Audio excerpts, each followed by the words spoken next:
안녕하세요. 네이버 학개론 시간입니다. 이 영상 시청하기 전에 제가 주의사항 하나 알려드리겠습니다. 지금 대선이 2달밖에 안 남았습니다. 그런데 오늘 주제가 조금 민감하기 때문에 서로 안 싸우셨으면 합니다. 저는 철저히 마케팅 측면에서만 제가 설명을 드릴 거고요. 이 영상을 찍을까 말까 굉장히 조심스럽습니다. 무슨 공격도 당할 수도 있고, 네, 무섭습니다, 사실. 그런데 자영업 하시는 대표님들에게 제가 이때가 아니면 알려드릴 기회가 없을 것 같아서 제가 이름을 호명하는 수는 지금 집권하고 있는 여당, 야당 순으로 설명을 해드리도록 하겠습니다. 오해 없으시면 되겠습니다. 참 조심스럽습니다. 그럼에도 불구하고 여러분들은 이 내용을 정말 객관적으로 어느 후보 싫다고 해서 나 안 볼래 이게 아니라 정말 마케팅의 천재들이 모여 있는 이 대선판에서 그분들이 잘하는 거를 우리는 내 걸로 가지고 와야 됩니다. 아시겠죠? 제가 그냥 짧게 설명드릴게요. 좀 무섭습니다. 오늘 설명드릴 거는 쉽게 얘기해서 한마디로 정의하면 프레임 전략입니다. 프레임 전략 자체가 며칠 전에 기가 막히게 서로 나왔기 때문에 그거를 여러분들에게 제가 알려드리고 그 적용하는 방법 있잖아요. 저도 그런 걸 적용을 해서 지금 벌써 제가 선점을 하고 있는 거거든요. 그러니까 여러분들도 여러분 매장에서, 주변에서, 동네에서 선점하는 방법 이번 대선판에서 배워보세요. 서두가 길었고 제가 뉴스 2가지를 바로 띄워드릴 겁니다. 그 뉴스를 꼭 보시고 이 설명을 들으세요. 이재명을 뽑는다고요?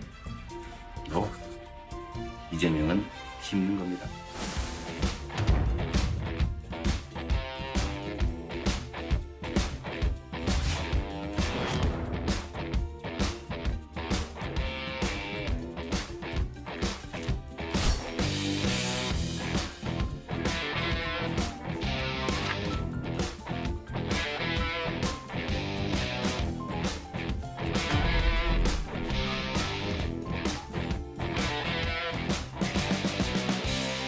네, 국민의힘 윤석열 후보가 여성가족부 폐지 공약을 본인의 SNS에 올리자 정의당 심상정 후보가 여성가족부를 강화하겠다며 맞불을 놓았습니다. 민주당 이재명 후보는 코로나19 확진자 접촉 가능성이 있어 오늘 모든 일정을 일단 취소하고 PCR 검사를 받기로 했습니다. 문예슬 기자의 보도입니다. 국민의힘 윤석열 후보가 어제 오후 본인의 SNS에 여성가족부 폐지라는 7글자짜리 게시글을 올렸습니다. 별다른 설명은 덧붙이지 않았습니다. 자, 보셨죠? 제가 첫 번째, 이재명 후보의 전략. 너무 좋습니다. 탈모인들이 고통스러워하는 부분을 이슈화 시켜서 그거를 바로 지금 그 쇼츠를 만든 게 제가 요즘에 이 영상 찍으려고 제가 뉴스를 엄청 많이 봤거든요. 그랬더니 즉석으로 그 영상을 찍어서 바로 올렸대요. 그런데 어떤 분이 댓글로 단 거예요. 이재명을 뽑지 말자. 왜냐면 탈모인들은 뽑으면 안 되잖아요. 이재명을 뽑지 말자. 이재명을 청와대에 심자. 그 댓글을 보고 아이디어를 착안해서 이 영상을 만든 거예요. 정말 끝내주지 않습니까? 네, 청와대에 심는다. 한 번에 확 와닿잖아요. 이런 문구가 딱 필요한 거예요. 한 번에 가슴에 확 와닿는 그 단순한 홍보 문구가 여러분들 매장에 필요한 거. 이건 이재명 후보가 너무 잘한 거고요. 그 다음에 두 번째는 윤석열 후보입니다. 지금 내부 사정으로 지지율이 폭락을 했잖아요. 폭락을 했는데 지금 어떻게 보면 급반등의 기회가 왔습니다. 윤석열 후보한테 급반등의 기회가 왔는데 그게 바로 뭐냐? 성범죄 강화, 무고죄 강화. 그거랑 여성가족부 폐지예요. 그런데 그 타이밍이 예술이었어요. 뭐냐면 이재명 후보의 페이스북을 먼저 볼게요. 여기 보시면 이재명 후보가 그 다페이스라는 페미 단체 유튜브에 출연을 한 거예요. 그 시점에 윤석열 후보가 요 페이스북에 여성가족부 폐지를 올렸어요. 그런데 이게 난리가 난 거예요. 왜 난리가 났냐? 여론조사를 해보면 페미는 하나의 이념이잖아요. 이념이기 때문에 여자분들도 반대하는 분들도 꽤 많다고 해요. 그리고 남성들은 약간 페미를 좀 두려워하죠. 그래서 전체적으로 보면 7대3 정도로 페미 3, 반페미 7 요 정도로 제가 알고 있거든요. 요럴 때는 질러줘야 돼요. 네, 어떤 후보가 됐던 먼저 이 전선을 딱 구축하는 게 중요한 거거든요. 그 키워드를 내가 가져가는 거죠. 네, 그래서 여성가족부 폐지를 사실 민주당도 살짝 여성가족부에 대해서 중립적인 스탠스를 취했는데 윤석열 후보는 여성가족부 폐지라는 아주 단순한 언어로 그냥 다른 설명 필요 없고 폐지 딱 올렸더니 좋아요 수 한번 봐보세요. 윤석열 후보는 5,000명 다 차고 팔로워 수가 68,000명이에요. 그런데 이재명 후보는 36만 8천이에요. 그리고 평균 좋아요 수를 보면 3,000, 2,000 뭐 요 정도 나오거든요. 1,000. 그런데 윤석열 후보는 4,000 뭐 3,000 요 정도 나왔었어요. 그런데 여성가족부 폐지 좋아요는 난리가 났어요. 28,000명, 28,000명. 좀 있으면 3만 명 넘을 것 같고 공유도 1,100. 공유 1,100. 엄청납니다 지금. 댓글이 9,500개.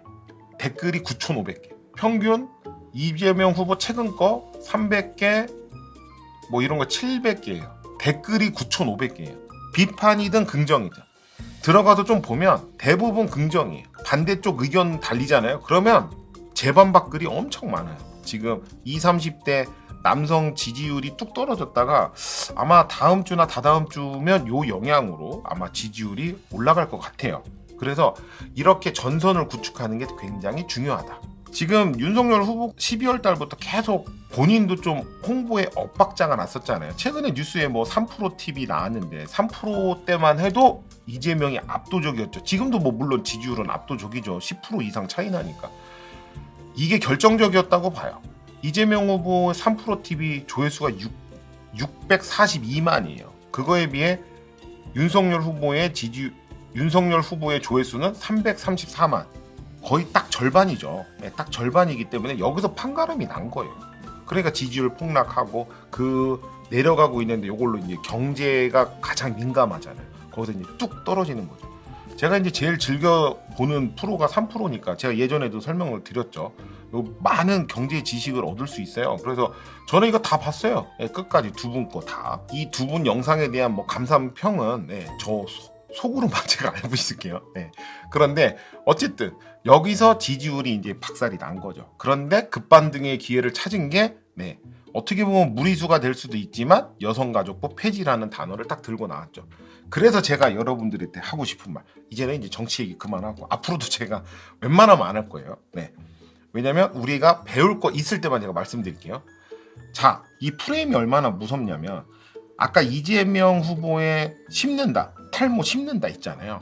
그걸 딱 하고 나니까 국민의힘 하태경 의원께서 이거 내가 원조야 하고 방송에서 나와서 얘기를 했어요. 하지만 그게 무슨 의미가 있어요?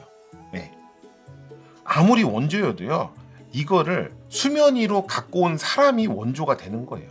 이걸 수면 위로 갖고 온 사람. 그리고 여성가족부 폐지도 마찬가지예요. 생각은 하고 있었지만 눈치 보느라고 지르지를 못한 거예요. 그런데 지금 지지율이 내려가고 있으니까 잃을 게 없다 생각을 하고 이제 어떻게 보면 과감하게 저 정책을 핀 거죠.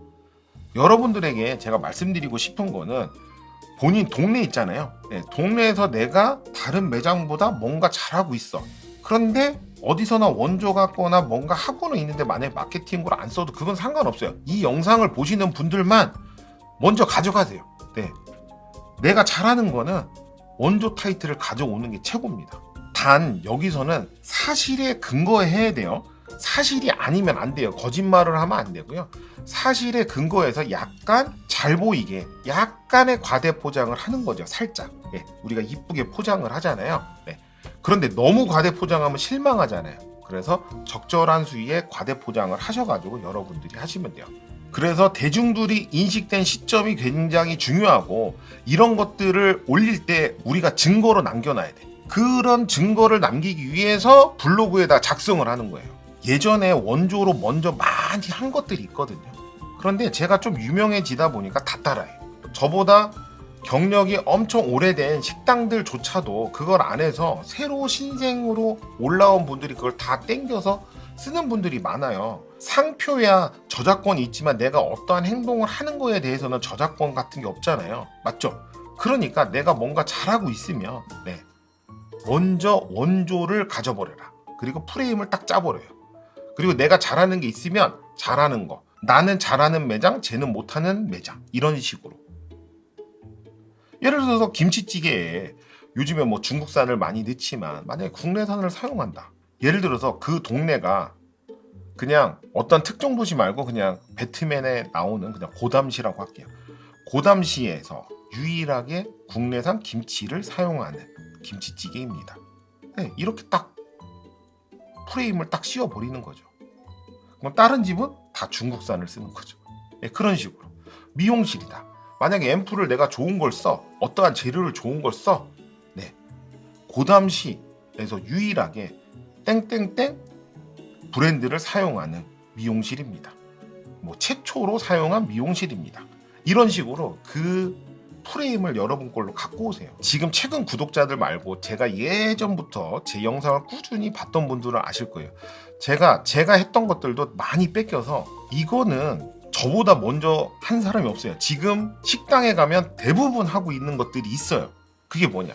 마스크 보관함이에요. 그 마스크 보관함 새로운 구독자분들 이거 어디서 나왔지? 그거 제가 한 겁니다. 그거 제가 한 겁니다. 어떻게 이렇게 확신할 수 있냐고요? 네, 저는 증거 자료가 있습니다. 자, 제가 왜 원조냐? 제 블로그를 보시죠. 2020년 3월이에요. 코로나가 막 시작한 시점이죠. 막 창궐해서 난리가 났죠. 이때가 막 주식 폭락하고 난리가 났을 때예요. 공지, 금보다 소중한 마스크 500돈이 지켜드려요. 제가 이때 글로 써서 올린 거고요. 지금은 이제 스티커를 붙였죠. 지금 뭐 아웃백이든 어디든 다 사용하고 있어요. 저보다 혹시 제가 인지 못하고 저보다 하루나 이틀이나 빨리 했을 수는 있지만 온라인 상에는 제가 최초입니다. 네, 온라인 상에는 최초입니다. 아까 심는다 하태경 의원 그 얘기랑 똑같은 거예요. 그런데 이거는 누구 아이디어냐면 제 아이디어가 아니라 저희 직원 아이디어였어요. 제가 이제 계속 고민해 보자고 했거든요. 네, 그 아이디어를 바로 착안을 해서 바로 이게 프레임이에요. 그때 고객들이 저희 매장 오면 지금은 흔해졌지만 마스크 주면 굉장히 좋아했어요.